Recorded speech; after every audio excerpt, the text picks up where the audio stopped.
Bonjour. Jean-Baptiste. Fabrice, enchanté. Bonjour. Bonjour. Enchanté.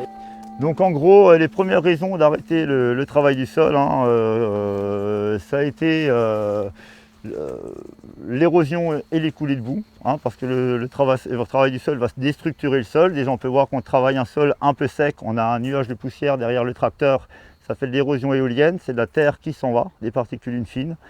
Quand on a un gros orage qui tombe sur un sol fraîchement travaillé, fraisé à la fraise rotative, notamment des choses comme ça, ou au cultirato, double fraise, énormément utilisé en maraîchage pour préparer les lits de semis, on peut retrouver la terre en bas, sur la route, dans les fossés, sur l'autoroute A36, comme ça arrivait il y a quelques années, etc. Avec les semences, s'il y a des pesticides dans le sol, ils vont dans les rivières. Les rivières deviennent de cette couleur brune, c'est pas parce qu'il y a du chocolat dedans, c'est bien parce qu'il y a de la terre qui est partie dans les rivières que les rivières deviennent brunes. Une rivière brune, c'est de la terre qui est partie d'un champ. Donc c'est de la perte de sol, de la perte de fertilité, etc. On a dans le sud-ouest, par exemple dans le Gers, des photos où on voit sur les collines, les sommets des collines où la roche-mère affleure. Il n'y a plus de terre du tout. Ou dans certains vignobles, c'est de la caillasse, il n'y a plus de terre du tout. Quand c'est un peu en coteau, etc. Nous, ici, on a des terres assez profondes, il y a l'argile. Mais quand même, moi, j'ai que 20-25 cm de terre, on va dire végétale, brune, avec de l'humus, etc. Limono-argileuse. Ici, on a 20-25% d'argile. Et en dessous, j'ai 6-8 mètres d'argile.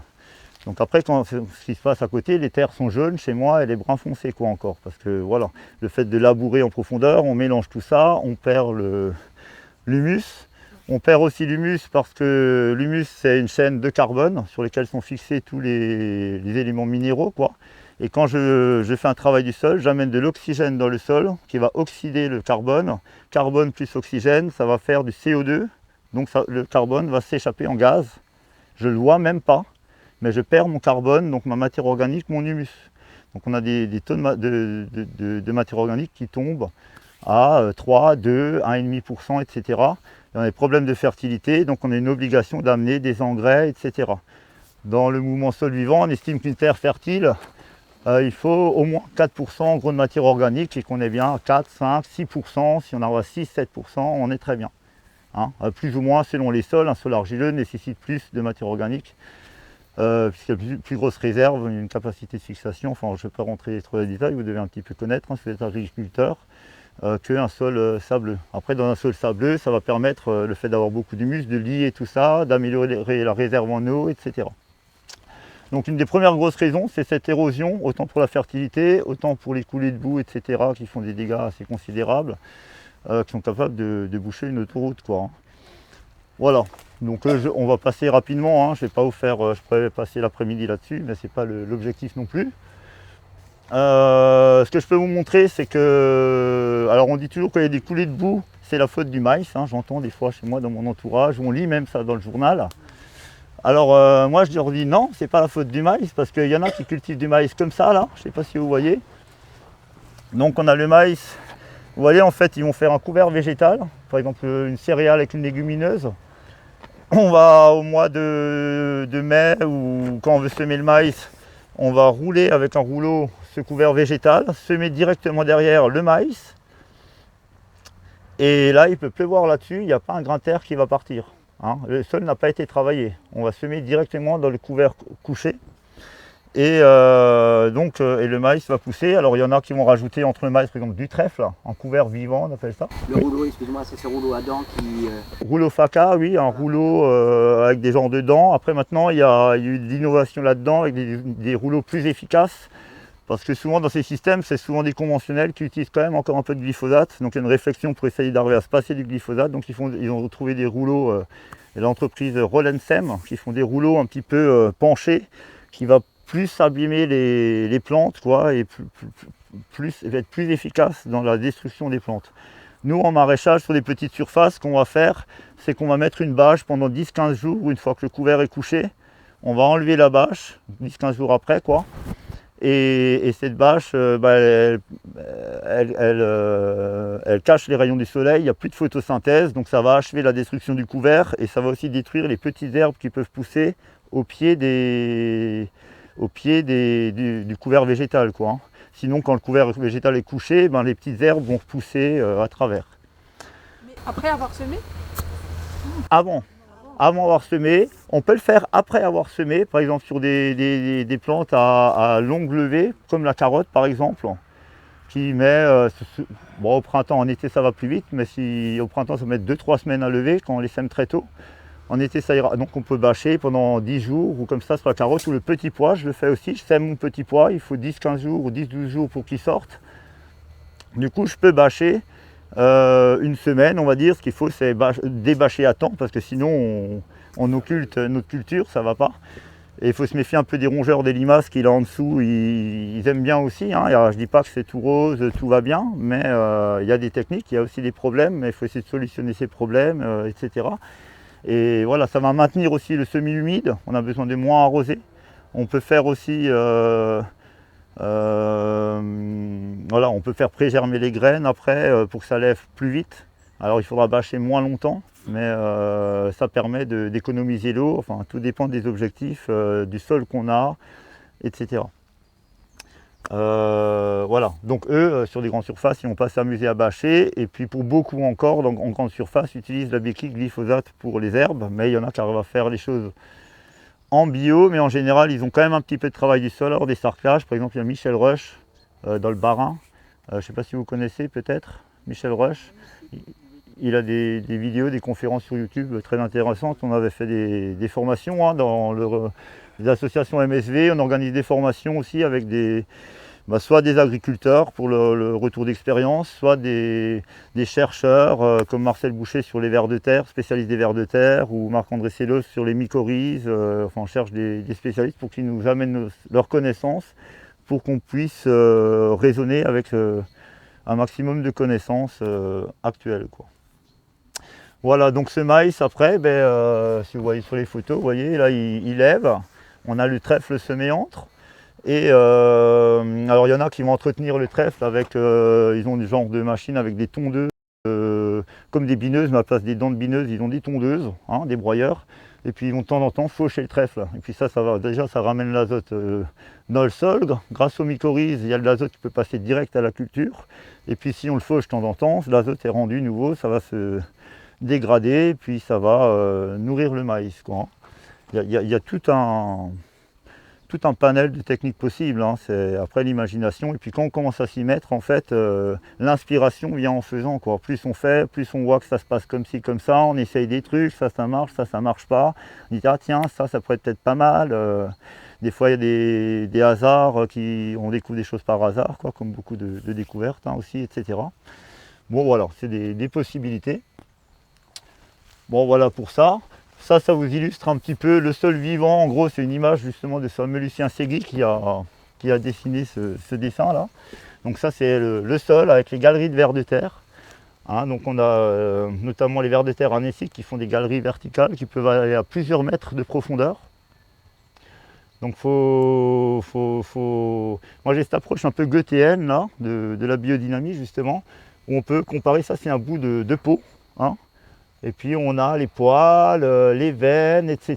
Et puis on se rend compte que le corps humain, enfin tous les organismes, hein, même les plantes, etc., c'est des tubes, des trous en fait, hein, dans lesquels va circuler l'eau et les éléments nutritifs en gros, quoi. C'est très proche, hein, si on regarde par allusion les deux, quoi. Et justement, le sol serait-il pas un organisme vivant, quoi. Hein, puisqu'un organisme est composé, nous sommes composés à moitié de cellules, à moitié de bactéries en gros, et puis encore de champignons. Hein, et on a un tas de tout ça qui fonctionne ensemble, et en gros on est en plus que de l'eau quasiment, quoi. Si vous connaissez peut-être le professeur Marc-Henri, oui, qui est voilà, professeur de chimie à Strasbourg, et donc on dit on est à 70% d'eau en gros en masse. Mais en nombre de molécules, on est à 99,6% d'eau en nombre de molécules, quoi. Et en physique, ce qui est important, c'est le nombre et pas la masse. Hein. Et voilà, pour faire court. Et donc, on est vraiment de l'eau mise en forme, quoi. Ce qu'il appelle, lui, l'eau morphogénique. Hein. L'eau qui donne la forme, quoi. Et ça peut vous parler en tant que biodynamiste, etc. Je pense que c'est des choses qui vous parlent. Il fait des super conférences, il en a plein sur l'eau, c'est spécialiste de l'eau, de la physique quantique, etc. Il parle sur l'homéopathie, etc. Il y a énormément de savoir par Marc-Henri, quoi. Enfin bon, voilà. Marc-Henri. Marc-Henri, comme Henri IV, quoi. C'est son nom de famille. Donc ça, c'est une illustration de sol vivant. Donc on a les tops, etc. qui sont là-dedans, les vers de terre. Tout ça, ça fait de la macroporosité, de la grosse porosité de plusieurs millimètres, hein, voire plusieurs centimètres de diamètre. Donc c'est la porosité qui va permettre à l'eau, quand il pleut beaucoup, de rentrer rapidement dans le sol, refaire de la réserve d'eau, à l'air de circuler.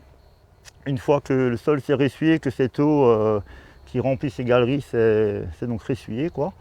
Et ensuite, on a aussi la microporosité, qu'on ne voit pas à l'œil nu, mais c'est elle qui va retenir l'eau en fait dans le sol et qui va faire une réserve d'eau plus grande. Et celle-ci est créée par les bêtes microscopiques, c'est la microporosité, comme les champignons, les mycéliums, etc. Mais aussi les protozoaires, les amibes et toute cette faune microscopique dont on n'a pas forcément conscience et qui est là. Tout ça fonctionne ensemble, quoi. Et il faut savoir qu'en gros, 90% de la vie du sol se situe dans la périphérie des galeries de vers de terre. Parce que c'est là l'interface, comme nous l'intestin, hein, c'est là que se passent les échanges en fait, entre l'atmosphère et le sol. Hein, et là se trouve la vie du sol, l'essentiel de la vie du sol. Donc ça c'est le cultirato, vous voyez, 2 fraises qui tournent en sens inverse chacune. Donc on peut très bien imaginer que ça qui passe là-dedans. Ce qui reste après, voilà, on prend l'image que vous avez illustrée ici, hein. Je prends un broyeur à bois, je mets un chat dedans par exemple, ou mon bras dedans, est-ce qu'il fonctionne encore, quoi? Parce que le chat est structuré, une fois passé dans le broyeur, il est déstructuré. Si le sol est un organisme vivant pareil, on peut imaginer que, pareil, une fois passé dans le broyeur du cultirato, il ne fonctionne plus vraiment correctement. Alors après c'est discutable, etc. Oui madame? Vous avez parlé des vers de terre. Oui. Est-ce que les nouveaux vers de terre là qui ont été importés, qui s'attaquent à nos vers de terre, est-ce que ça pose un problème? Je ne sais pas, c'est des questions qu'on me demande souvent, qui se posent dans le maraîchage, dans le réseau. Mais apparemment, il y a très peu de gens qui en voient. Enfin, je connais personne vraiment qui a de problème avec, à part ce qui tourne sur Internet, Facebook, machin, on voit la vidéo là. Mais dans la réalité, les faits, pour l'instant, on n'a pas trop de retours. Alors si vous avez des retours, ça m'intéresse, hein, sans souci. Mais voilà, après des fois, voilà, Internet, bon, je dis pas que ça n'existe pas, mais est-ce que c'est vraiment problématique pour l'instant? Donc voilà, on a cette image du broyeur, hein, donc on a le sol et la fraise. Voilà, donc là, la structure du sol, c'est donc ces galeries de vers de terre, mais c'est aussi tous les insectes du sol, les mycorhizes comme on disait avant, mais aussi les racines. Hein, tout l'intérêt de faire donc un couvert végétal, en fait, parce qu'on peut ramener de la paille du champ d'à côté, etc. La poser dessus, ça va couvrir le sol, c'est déjà très bien. Ce qui est moins bien, c'est qu'on va appauvrir chez le voisin ou dans le champ voisin pour enrichir à cet endroit-là, d'accord? Et on ne bénéficie pas du travail des racines.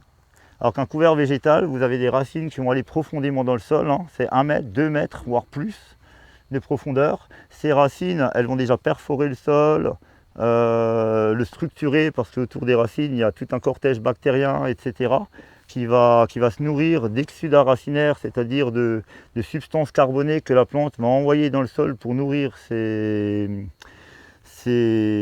bactéries, quoi. Et tout ça va non seulement structurer le sol, enrichir le sol en carbone. Les racines, quand elles vont se dégrader, ça va laisser du carbone dans le sol, donc qui vont servir à fabriquer de l'humus. Et donc on va augmenter le taux de matière organique, le taux de carbone du sol. Hein, contrairement au travail du sol où on va le perdre donc en faisant ce fameux CO2 entre autres et par l'érosion qui va être entraîné, quoi. Voilà, donc on a et en plus ces êtres vivants, le ver de terre, hein, il fait du turicule, le caca du ver de terre, quoi, en gros. Donc il est dans sa galerie, il fait caca, il repasse, ça va tapisser comme du plâtre si on veut ces galeries de ver de terre. Le turicule en gros c'est de l'humus stable, du CAH, du complexe argilo-humique, c'est très très stable à l'eau. Et donc ces galeries, elles sont très résilientes à l'eau. L'eau peut couler dedans, elles ne vont pas partir, comme dit, dans la rivière, etc. C'est résilient à l'eau. Là, j'ai des petits tests qu'on fera vite après. On va prélever des mottes de terre dans mon jardin et peut-être chez le voisin, on va les mettre dedans. Voilà, si tout va bien, le sol non travaillé ne fond pas dans l'eau et un sol travaillé fond dans l'eau, comme du sucre, plus ou moins rapidement. Voilà pour dire. Et ensuite, hormis le ver de terre, on a les acariens du sol qui vont faire des soies, hein, des genres de mini toiles d'araignée, qui vont aussi laisser des structures pareilles, structurées, carbonées, qui vont faire, ce sont des cols en fait, ça va coller, ça va agglomérer les particules de sol et faire ces fameux agrégats. Les macro-agrégats, les micro-agrégats. Les agrégats, c'est des micro-boulettes de terre qui se collent ensemble et ces micro-boulettes, elles sont recollées en plus grosses boulettes et puis encore plus grosses boulettes jusqu'à faire jusqu'à faire un sol, quoi. Et ces agrégats, pareil, donc s'ils sont bien structurés, on les met dans l'eau, ils ne fondent pas. Et c'est ces structures carbonées qui sont en fait les excréments de la vie du sol qui vont structurer et coller les particules de sol ensemble et le rendre résilient. Hein, voilà. Mucus bactérien, les racines parce qu'elles vont être mangées, et ces exudes racinaires, etc. Ça va faire toutes ces structures biologiques, toutes ces colles du sol. Voilà. Donc après, dans la litière, ça c'est les dégradeurs de la litière, quoi. C'est toute une faune. Vous voyez bien, si vous avez des feuilles mortes du paillage ou en forêt, si vous touchez un peu les feuilles, vous avez toute une faune là-dedans qui mange tout ça et qui va remanger ce que l'autre a mangé, etc.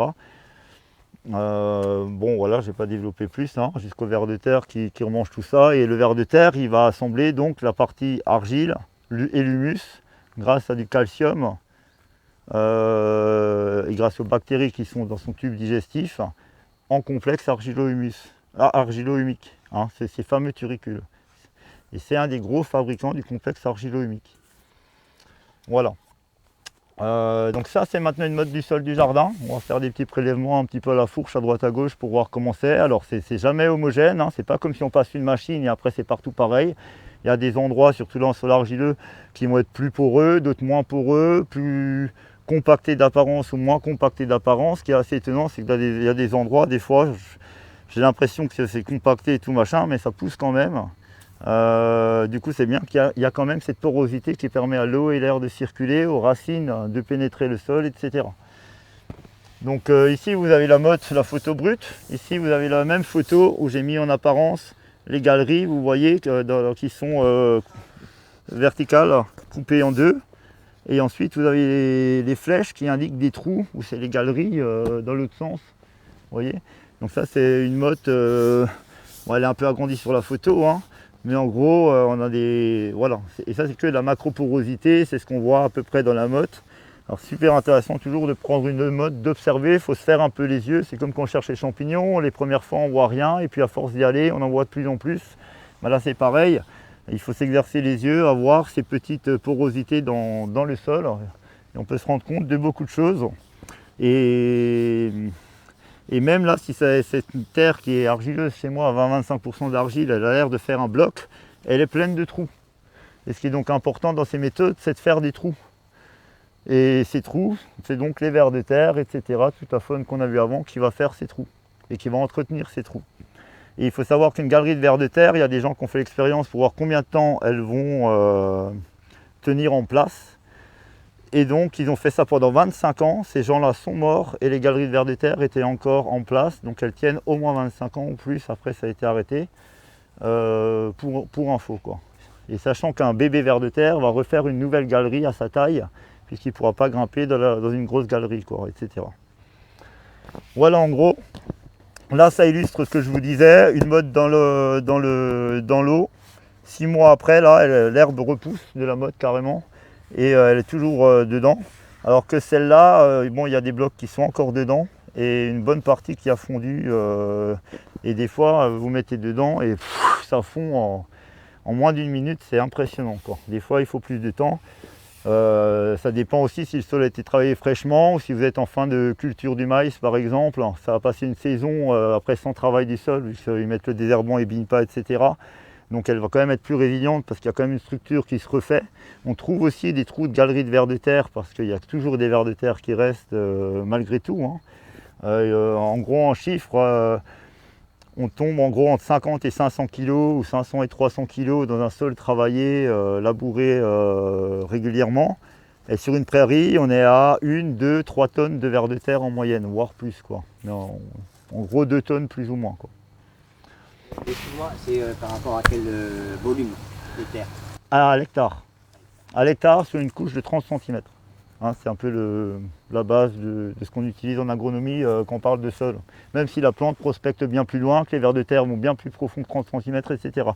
Il y a des vers de terre apparemment qui descendent, selon les travaux de Marcel Bourcher, jusqu'à 5-6 mètres de profondeur. Hein, donc 5-6 mètres, il n'y a pas une charrue qui fait ça dans le monde. Eh ben oui, oui, oui. Ben là, vu que c'est une galerie qui descend 5-6 mètres, il y a l'atmosphère, il y a l'oxygène, et dans cette galerie, c'est aérobie. Hein, quelque part. Ouais. Voilà. Voilà en gros, moi ça a vite fait la pédogénèse, hein, la création du sol, les plantes colonisatrices. Les plantes, au début, on a des mousses, des lichens, des mousses, etc. Des petites plantes, elles meurent, elles font un petit peu d'humus. Il y a des plantes plus grandes qui vont venir. Quand elles sont plus grandes, elles vont laisser plus de matière organique, il y aura un petit peu plus d'humus. Et puis, il est toujours plus grand, il y a plus de bouffe. Donc, c'est des plantes de plus en plus grandes qui vont créer un sol de plus en plus profond et de plus en plus riche. Et donc, on s'aperçoit que en fait, ce sont les plantes qui vont créer le sol. Et que l'homme est incapable de créer un sol. Un arbre crée une graine. Mais l'homme est incapable de créer une graine. On peut reproduire des graines, mais on ne crée pas une graine. On peut créer un microprocesseur, un circuit imprimé, etc. Mais on est incapable de créer une plante à partir de rien, ou à partir des éléments qui la constituent, mais non structurés, ou voilà, l'homme ne sait pas faire ça. Donc c'est toujours ces allusions. Et voilà, donc la plante crée son sol en fait. Et on pense que, voilà, aller mettre nos mains là-dedans, nous, on ne sait pas faire, quoi. Voilà, un profil de sol pour illustrer, ça je pense que vous connaissez plus ou moins, les différents horizons, les différentes couches du sol. Un sol, c'est différentes couches. On a là-bas cette fameuse couche de chez moi qui fait 20-25 cm. Alors après, il y a plein de variantes, hein, mais c'est voilà, pour donner un peu une vision du truc. Ensuite, on a une couche qui ici, on a 6-8 mètres d'argile en dessous, 100%. Et puis après, on a la roche-mère. Hein, bon, c'est un cas d'école, hein, il peut y avoir plein de variantes possibles. Voilà. Et donc cette partie, la roche-mère, c'est la roche hein, qui va être érodée pour les novices. Hein, au début, on a de la lave sur la terre, hein, il y a 4,6 milliards d'années, c'est une boule de lave. Ensuite, plus tard, on a les pluies, etc. Tout ça, ça va faire de l'érosion. On a du gel qui vont péter les roches en cailloux, puis en gravier, etc. En particules de plus en plus fines, on a la vie qui débarque, qui va attaquer les roches avec les racines, les acides qui sont libérés par les racines, etc. Ça va faire des particules de plus en plus fines. Parallèlement, on a cette matière organique des plantes mortes et des animaux morts qui se mélangent à tout ça. Et ça nous fait cette couche fine, très fine, qui est fertile. Hein. Et une fois qu'on a perdu ça, c'est plus fertile, on n'a plus que du minéral. Et si on n'a plus que du minéral, le Sahara, c'est plus que du minéral. Et encore dans le Sahara, apparemment, lorsqu'il pleut beaucoup, tout se végétalise le temps de quelques jours, ou voilà, parce que il y a quand même encore là-dedans la possibilité de vie, la puissance de la vie est là, quoi. Mais pour dire qu'on n'a plus que du minéral, ça devient difficile de cultiver. Après, on a les engrais, etc. Mais ce n'est plus qu'un support de culture, hein, comme si on prend du sable ou de la laine de roche, on met les engrais et l'eau, ça pousse parce qu'il y a la porosité, voilà. Mais ça ne pousse pas tout seul. Il faut, c'est artificiel, quoi. On doit amener les choses. Voilà. Donc ça, on est toujours dans ce cycle. La photosynthèse, hein, c'est la base. C'est d'où laisser vert, maximum de verre. C'est les panneaux solaires, c'est que j'ai capté l'énergie du soleil et ça va l'emmagasiner dans le sol. Hein, et le distribuer à toute la vie du sol, etc. Plus j'ai de verre, plus j'emmagasine d'énergie. Actuellement, moi je vois à Rétulaire, il y a 4 hectares. Ils ont même coupé des arbres et tout, c'était assez caricatural. Bon, c'était une haie, hein, mais ils broyaient les arbres et puis ils en mettaient 4 hectares de panneaux solaires. Bon, alors il y a quand même de l'herbe au pied des panneaux solaires. Mais on remplace les arbres par des panneaux solaires et apparemment c'est les projets Macron, il a dit que les forêts ont brûlé, on a nos projets, on va mettre des panneaux solaires, des machins. Bon, voilà. Arrive. Comment?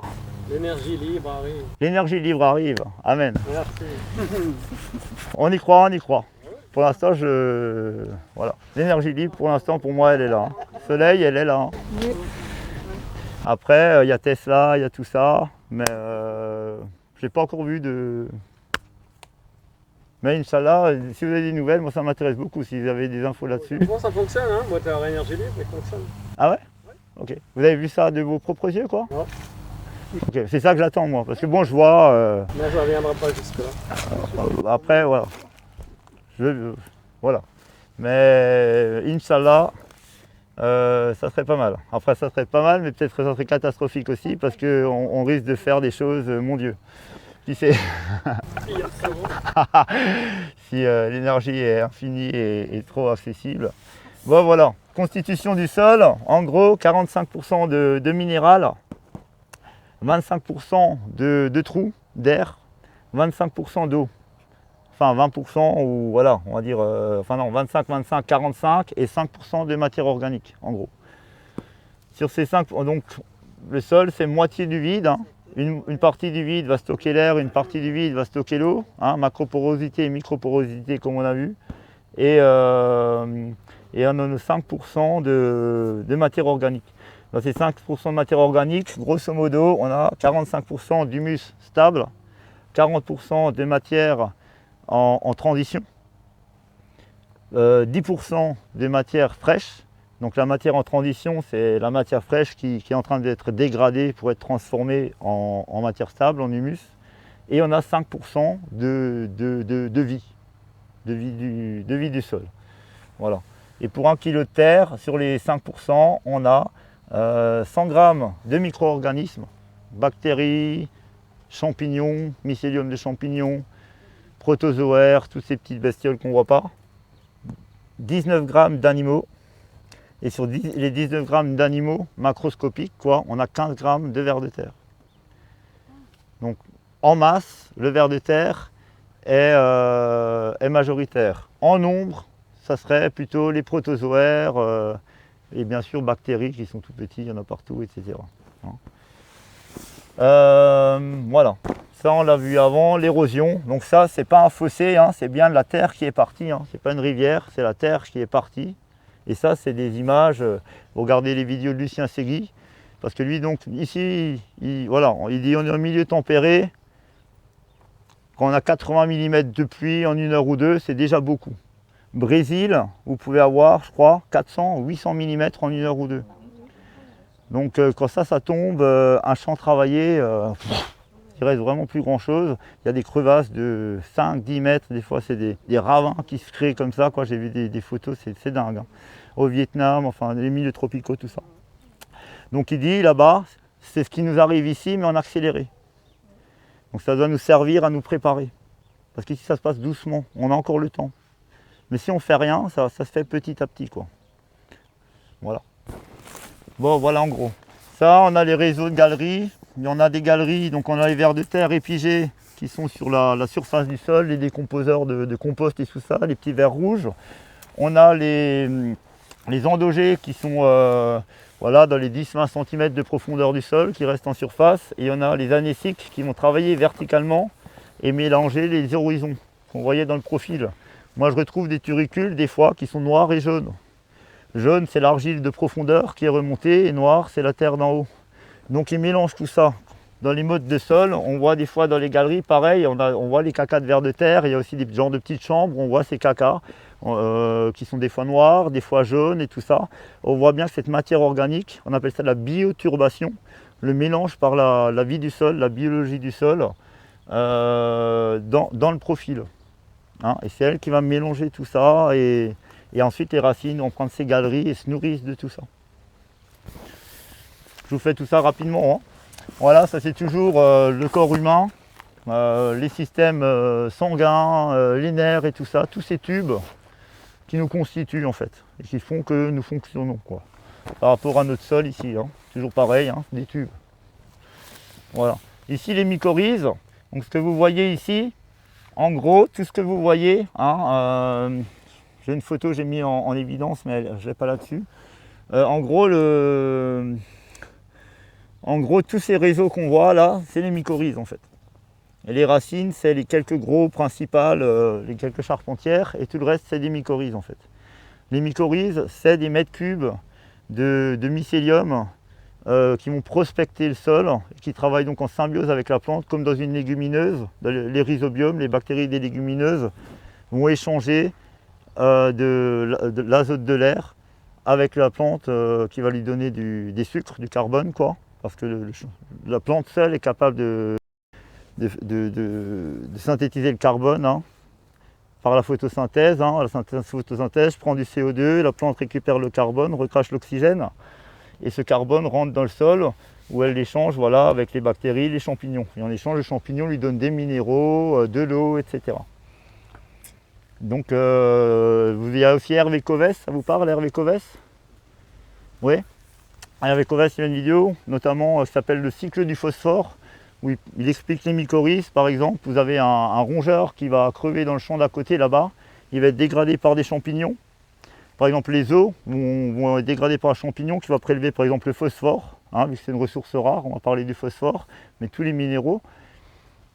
Le champignon, il prend ces minéraux, il va être connecté à l'herbe, admettons, l'herbe va être connectée aux arbres par les mycorhizes, l'arbre va être connecté aux ronces sur le bord ou aux orties, qui vont être connectés à l'herbe ici, qui vont être connectés à mes carottes à côté.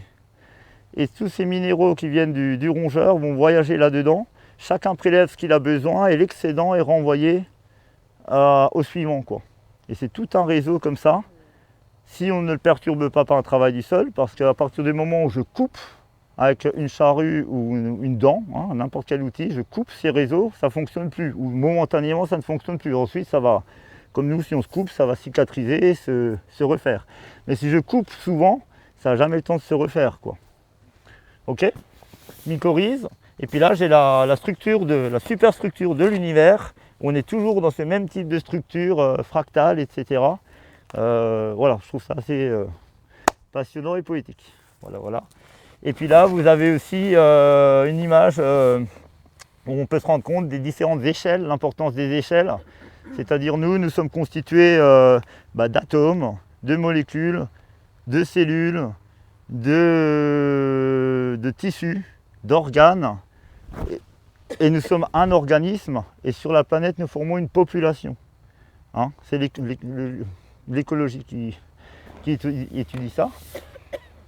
Et le sol, c'est pareil, vous avez les argiles qui sont au niveau du micron, vous avez les limons, vous avez les sables, et dans les argiles, c'est l'échelle des bactéries, ensuite on a l'échelle des acariens, etc., puis des bêtes macroscopiques. On a différentes échelles, et tout ça s'emboîte l'un dans l'autre, enfin, voilà, c'est pour prendre un peu conscience de tout ça. Voilà, on peut regarder ça plus tranquillement après. Voilà, on a un peu fait le tour de tout ça. Ça, c'est mon jardin de mon spa que vous pouvez lire un peu. Alors, c'est quelques photos. Mon profil de sol de chez moi, là, comme vous voyez, la couche de terre avec la matière organique, l'argile en dessous. Ça, c'est le sol vu du dessus. On va regarder ça en vrai. Voilà, les couverts végétaux. Voilà. Alors, cette année, moi, le jardin, il n'est pas exemplaire parce que je travaille très peu, parce que je suis jeune papa. Et donc j'ai donné priorité quand même à mon bébé à quelque part. Et le maraîchage, c'est quand même en gros 70 heures semaine de travail, voire jusqu'à 80-90 heures, voire plus. J'ai déjà fait jusqu'à 120 heures sur les mois d'avril-mai par semaine, hein, pas par mois. Donc si on est à 70 heures semaine, déjà c'est difficile de s'occuper d'un bébé. Et voilà, donc si j'ai fait 35 heures en moyenne cette semaine, et puis là ça fait en gros 2 mois que j'ai vraiment pas fait grand chose à part mes récoltes. Bon, ça se passe quand même bien parce que vous verrez, j'ai des méthodes. Vous verrez mes carottes, elles sont dans l'herbe. Il y a eu 0 désherbage, il y a eu 0. J'ai juste semé à la volée. C'est-à-dire j'ai mis mes graines comme ça sur le sol. Hein, alors je travaille beaucoup le semis à la volée, donc ça vient aussi Lucien Segui. Ils essayent beaucoup de travailler ça dans l'agriculture de conservation des sols parce que ça évite d'acheter des semoirs qui coûtent très cher, spéciaux pour semer dans les couverts végétales parce qu'on ne peut pas y aller avec des semoirs classiques à soc. Parce que ça va bourrer. Et c'est voilà, alors soit on achète des semoirs très chers, c'est ce que certains font, hein, qui font quand même un travail du sol sur le rang, et le fait d'avoir un travail du sol sur le rang, ça va entraîner des levées d'adventices, de mauvaises herbes, parce que je ne vous ai pas dit, mais en gros 80% des plantes annuelles vont lever après un flash lumineux.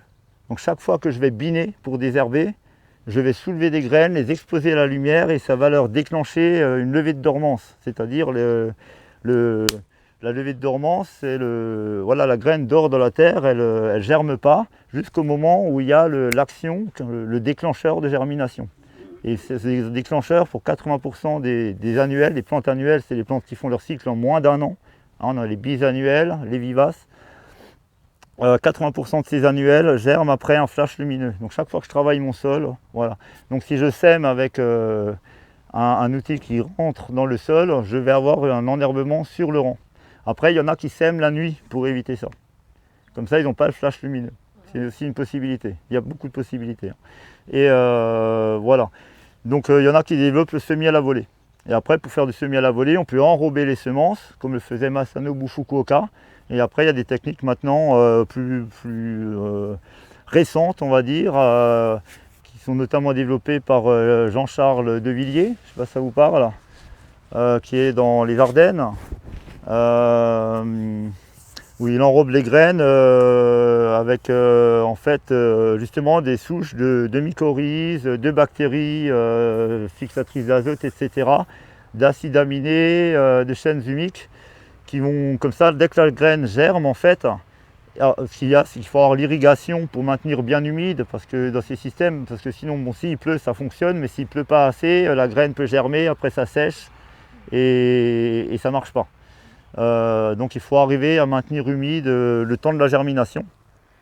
Et alors le germe sort, il fait tout de suite, donc il envoie des signaux en fait pour se connecter à des mycorhizes quand il germe. Et comme les mycorhizes sont sur la graine, bah directement ça se connecte et puis il y a encore on y met de la nourriture. Donc tout ça, là, direct la graine peut démarrer quoi. Voilà, bon, voilà, il y a des techniques comme ça, il y a tout un panel. Ça fait déjà un petit moment qu'on en est à quelle heure là? 4h moins 20. Ça va, ça fait 1 heure à peu près. Là pour polluer, je bois du café. Oui, voilà, le café. Pourquoi le café? Parce que le café, eh bien, vous avez des grains qui sont structurés, solides.